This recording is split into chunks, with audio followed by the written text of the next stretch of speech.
क्या है। जब हम ऐसा कोई सेंटेंस बोलते हैं, ऐसी कोई बात बोलते हैं कि यह काम हो चुका है, तो जो काम हो चुका है, चुकी है या चुके हैं जैसे सेंटेंस होते हैं, उसके लिए प्रेजेंट परफेक्ट टेंस यूज होता है।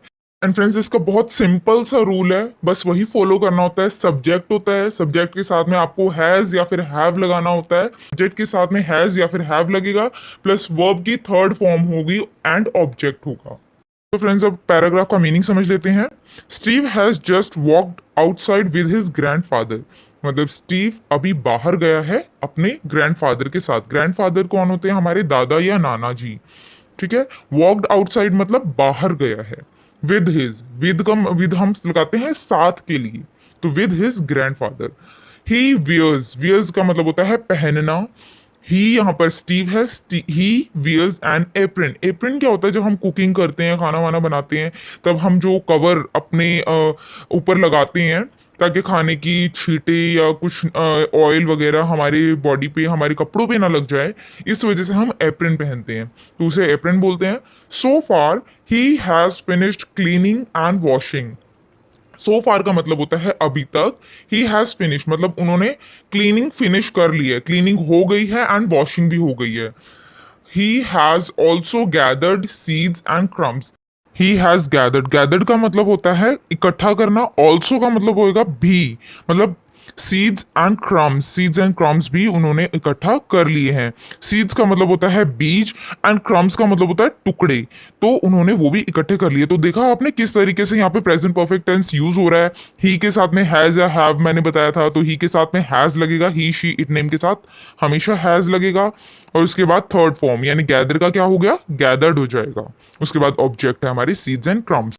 Now Steve and his mother are outside. Friends, outside के बाद में फुल स्टॉप यहाँ पर मेंशन लगाया नहीं हुआ है, लेकिन इसके बाद फुल स्टॉप आएगा और ये सेंटेंस यही खत्म हो जाएगा, तो आप इसको करेक्ट कर लीजिएगा।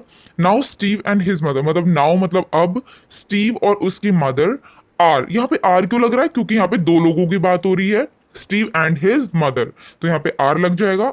जब दो या दो से ज्यादा लोग होते हैं तो आर यूज होता है, और इज एक पर्टिकुलर चीज के लिए यूज होता है। तो Steve and his mother are outside मतलब वो बाहर हैं। Steve has just dropped some seeds on the ground. तो ड्रॉप का मीनिंग होता है गिराना, एंड ड्रॉप्ड का मीनिंग हो जाएगा गिराया। सम का मतलब है कुछ, सीड्स मतलब बीज। ऑन द ग्राउंड, ग्राउंड मतलब जमीन। टू फीड, फीड मतलब होता है खिलाना, तो टू फीड द बर्ड्स, तो बर्ड्स को खिलाने के लिए स्टीव ने कुछ सीड्स मतलब कुछ बीज को जमीन पर गिराया।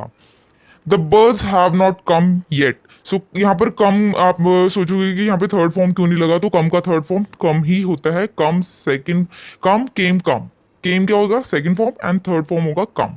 The bird have not come yet, yet मतलब होता है अभी तक, तो अभी तक बर्ड्स नहीं आई हैं।